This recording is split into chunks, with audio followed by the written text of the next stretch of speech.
Are your finances and priorities truly in line with God's design for marriage? Welcome to part 3 of Couples Journey blog series podcast entitled Hot Thoughts. Today, Ray reflects on how pride and self-centeredness can subtly influence even our most practical decisions, like how we handle money, and threaten the unity that God desires for our marriages. Here's Ray. We are destroying speculation and every lofty things raised up against the knowledge of Christ. And we are taking every thought captive to the obedience of Christ. 2 Corinthians 10, verse 5. There's a lot that can be said about this verse. But how do we grasp its true essence in the context of marriage? And how can we sincerely apply it?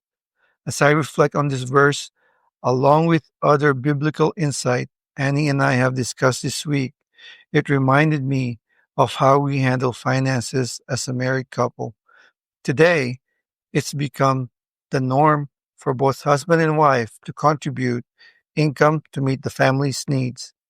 This decision often comes with many acceptable and logical reasons, many of which Annie and I have considered.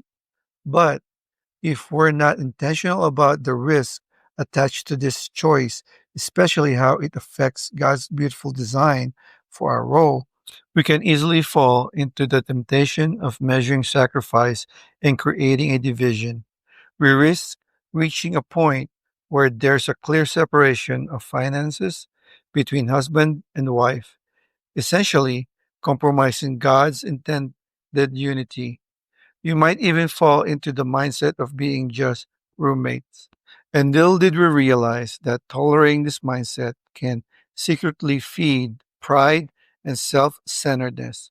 At first, I didn't see the deep connection between pride and self centeredness, and this seemingly logical, common practice in many marriages today. It wasn't until we experienced our own struggles and learned what God truly means by unity that we saw its impact. We started out with a sincere goal to provide a better life for our family, but disregarding God's truth and neglecting Him as the true provider. We overlook how this affected our relationship with Him and our children. We were so busy juggling jobs that we started losing our connection with them.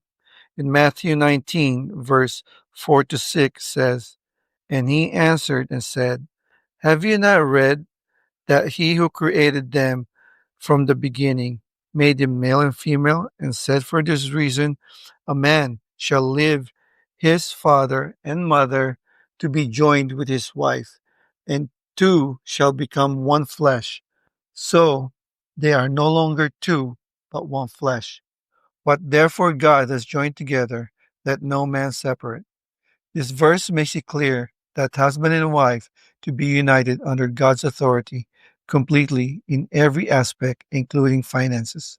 However, in today's world, that's often easier said than done. When God brought this truth to us, it humbled Annie and me deeply. We're still making adjustment, facing challenges with how to align our income flow with God's design. But through it all, we've seen how God faithfully provide and sustain us with many testimonies. If we're unwilling to humble ourselves to recognize the authority given to Jesus Christ, we won't experience His presence deeply in our marriage or life. And if you've already accepted Jesus Christ but find yourself holding back obedience in this area, I encourage you to take a moment, pause, reflect, and ask God to saturate your heart with the message of the gospel. Revisit what Christ did on the cross and examine whether you're truly pursuing eternal life. Fellow husband, it might seem daunting or even impossible to make this radical change, but the real challenge and the true victory is in releasing pride and self-centeredness that flow from our sinful nature. Let's commit to a life and marriage rooted in humility, submitting daily to Christ's authority, depending on God's grace, and striving to become more like Him. This ongoing transformation starts with a decision, and it's one only we can make. Let us not lose heart in doing good, for in due time we will reap if we do not grow weary.